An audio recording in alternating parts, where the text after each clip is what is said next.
It's that time of the year again. The summer months are here, and for some of us it can get really hot for us and for our tanks.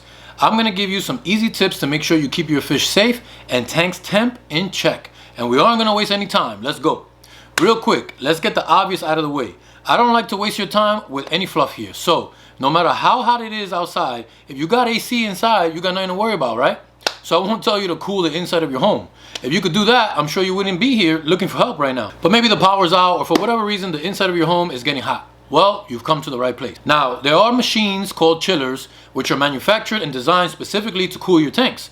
But again, if you had the time, the funds, or you really wanted to go that route, I'm sure you would have done that already. Now, even though some of you may be watching because you want to be prepared in case you have to worry about temps in your tank getting too high, I'm going to assume that most of you need some help right now. So here we go. First thing you're going to want to do is freeze some water in a plastic water bottle. 3 or 4 bottles is better than 1 or 2 bottles. Go do it right now. Pause the video and go. Freezing water takes time. Go ahead. I'll wait. Okay, hopefully you got that started. I'll get into the frozen bottles later on. Now, turn off your tank lights and keep them off. They produce heat. And if you have temperature problems in your hands, you don't want anything running producing heat that's not necessary. Your lights aren't necessary unless you've got a planet tank. In that case, you want to drastically reduce the amount of time that you leave your lights on. Less is more in this case. Let's get your temperature back to where it's supposed to be and keep your fish alive first, and then we'll worry about how you're going to see your fish later. Next, remove anything on the top of your tank like glass lids or tank tops. If you've got a canopy, open that sucker up and leave it open. This is going to help letting the hot air that's trapped underneath your tops escape, which will help cool your tank. If you've got fans around and you're able to use them, you should. Position them so that they blow air across the top of your tank. Again, aiding in removing hot air from above the surface, essentially cooling down your tank. Now, something to keep in mind if your tank temp is already elevated. That means that the oxygen levels in your tank are depleting faster than usual. You'll want to add oxygen by any means possible. Add some air stones, some wave makers pointed at the surface. Adjust your filter outputs to break the surface more than they already are. Whatever your current oxygen transfer setup is, it won't be enough anymore.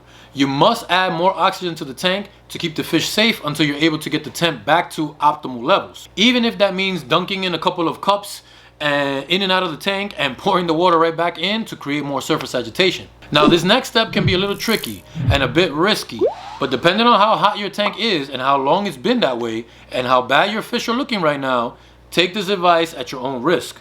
A very fast way to reduce your tank's temperature is to remove some of that hot water and replace it with cooler water. Now, we all know that temperature fluctuations are not good for our fish. A drastic change in temperature can shock your fish, but a few degrees of difference won't be the end of the world. But you have to judge your own tank. How many degrees over your normal setting is the tank already at? How bad do your fish look to you?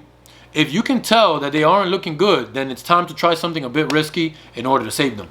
I suggest starting off with about a 25% water change, with the water about 5 degrees cooler than the current tank's temp. If it works out well and you don't see any signs of stress from the change in temperature, but the tank is still too hot, then on the next day, increase to 50% water change with the same 5-degree difference in temperature. This still may not get your tank back down to optimal levels, but we're just buying time until those frozen ice bottles are ready. Continue this water change process daily depending on how hot the tank is getting. But when you got your frozen bottles ready, you'll be golden. Drop half of the bottles that you froze into the tank. If you can keep them close to an output, this is going to help push and spread the cooler water throughout the tank, cooling your tank faster. When those bottles thaw out, remove them and replace them with the other half of the frozen bottles, and keep repeating that cycle until the AC repairman gets there or your power comes back or whatever. But keeping these ice bottles in the tank is the best ways to keep your temperature down. Depending on the size of your tank, that'll determine how many bottles of ice you need. Keep an eye on your temperature gauge and you'll figure out exactly what you need. I really hope that this information helps. Temperature rising in your tanks could definitely have a fatal outcome. Now, usually I don't wait till the end of the video for this, but if you're new here, hi, my name is Kev from KaveMan and on this channel, I like to make helpful videos on all topics of the aquarium hobby that get straight to the point so you can get back to enjoying your beautiful fish. If you like the sound of that and you found this video helpful, then make sure to like the video and consider subscribing so you won't miss any new videos. This video was sponsored by Skillshare. Skillshare is an online learning community with thousands of inspiring classes for creative and curious people on many different topics. They have thousands of classes on topics including photography, investing, creativity, and more. One class I definitely learned a lot from was Fundamentals of DSLR Photography by Justin Bridges. He explained things like shutter speed, aperture, and ISO, and how it affects your images and video.